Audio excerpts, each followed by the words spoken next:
Ko med vožnjo zazvoni telefon, ga zaradi varnosti nikar ne iščite v žepu ali torbici.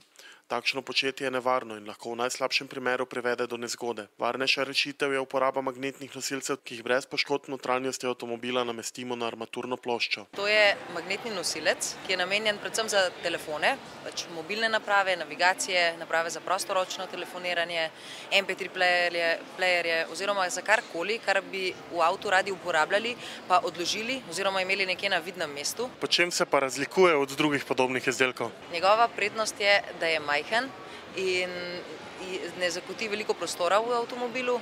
Je tudi zelo praktičen za uporabo, ker deluje na magnet, ker je namenjen uporabi recimo navigacijskih naprav, pa tudi mobilnih telefonov, da se jih med vožnjo ne uporablja na vetrobranskem steklu, ker je to steklo preveč oddaljeno in voznik enostavno med vožnjo ne more naprave uporabljati varno.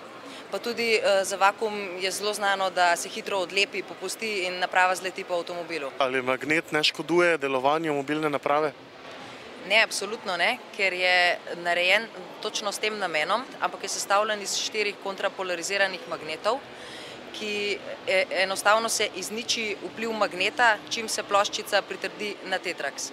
Tetraks lahko na armaturno ploščo prilepimo z lepilom ali ga privijemo na reže zračnika. Nanj lahko pritrdimo naprave težke do 350 gramov, odvisno od modela telefona, dlančnika ali navigacijske naprave. Pripadnice nežnejšega spola pa lahko izbirajo med različnimi barvnimi odtenki ter tako poiščejo model, ki je barvno skladen z njihovim avtomobilom. V vsakem primeru se pa na zadnjo stran naprave, ki jo želimo uporabljati, torej ali na mobitel, na navigacijo, se prilepi majhna ploščica in ta ploščica deluje na magnet tetraks. Se lahko zgodi, da naprava, ki jo imamo pritrjeno na tetraks, pade dol?